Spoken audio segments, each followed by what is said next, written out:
Pepe was lying in bed late at night, scrolling mindlessly. His phone was fast, responsive, perfectly fine. There was no problem until a video appeared. "Meet the new generation," the narrator said smoothly. "Sharper camera, faster performance, smarter design." Pepe felt a quiet tension in his stomach. 10 minutes earlier, his phone felt modern. Now it felt slightly behind. Nothing had changed except his perception. Pepe locked the screen and sighed. Why did this feeling always arrive so suddenly? Why did new make good enough feel wrong? The next morning, everything worked exactly the same. Messages sent instantly. Apps opened without delay. But the doubt stayed. At work, someone mentioned upgrading their phone. "Mine's getting old," they said casually. Pepe glanced down at his screen. It wasn't slow. It wasn't broken. But now he was checking it constantly. A tiny stutter felt bigger than before. Normal battery loss felt suspicious. Expectation had shifted. This is how dissatisfaction is created, not by breaking the device, but by raising the standard overnight. Pepe searched for reviews just to compare. Videos highlighted differences he would never notice. Charts showed numbers he could not feel. Every reviewer sounded reasonable. Not a huge upgrade, but still worth it. Worth it slowly lost its meaning. The price looked painful in full. Monthly payments looked harmless. Pepe focused on the smaller number. By the end of the week, he was in the store. Bright lights, calm voices, minimal pressure. Everything felt intentional. The new phone felt premium in his hand. Smooth edges, slightly heavier, almost the same as before. The salesperson listed features confidently. Pepe nodded, even when he didn't care. Saying no felt uncomfortable. He bought it. The box was sealed. Perfect. Clean. The excitement was immediate. The first day felt special. The second day felt familiar. By the third, it felt normal. The payment, however, stayed, quietly leaving his account every month, long after the excitement faded.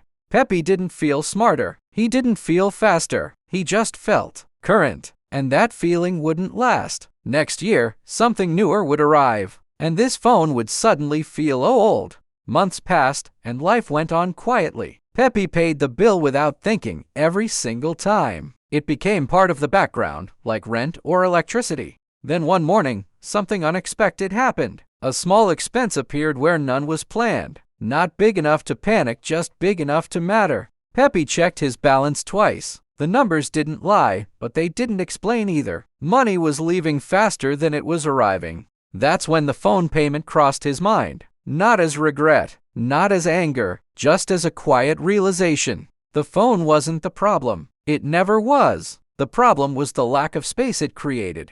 No financial room means every surprise feels louder. Every delay feels dangerous. Every mistake feels permanent. We call this bad luck, but luck has nothing to do with it. It's math playing out slowly. Pepe remembered a phrase someone once said, "Just buy a new phone. It's not that expensive." They didn't mean harm. They saw the price. They didn't see the timing. They didn't see the chain reaction. Because cost isn't just a number. It's pressure over time. And pressure changes decisions. Pepe started noticing patterns he'd ignored before. Not big mistakes, but small leaks. Subscriptions, fees, payments that quietly stacked up.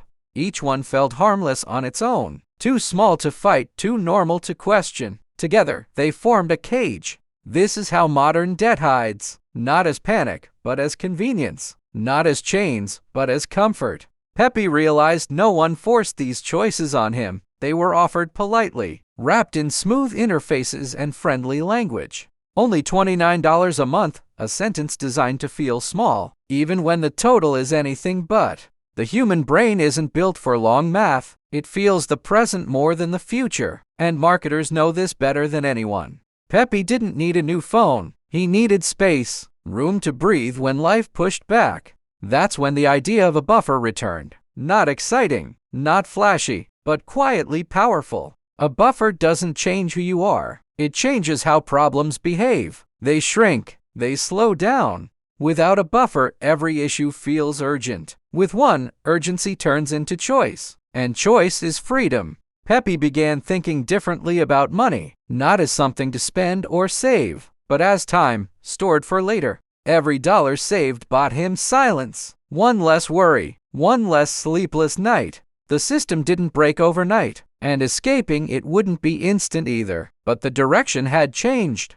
Progress felt boring at first. No dopamine, no applause, just stability slowly forming. Pepe understood something important. We don't lose money because we're careless. We lose it because we're human. Being poor isn't a failure of character. It's a failure of margin. Too little room between income and chaos. Once you see the math, shame disappears. It's replaced by clarity, and clarity is dangerous to bad systems. Pepe no longer chased upgrades. He chased resilience, something no ad could sell him. The phone still worked, but now, so did his life. Fewer shocks, more control. This isn't a story about phones. It's a story about space, and how a little space can change everything.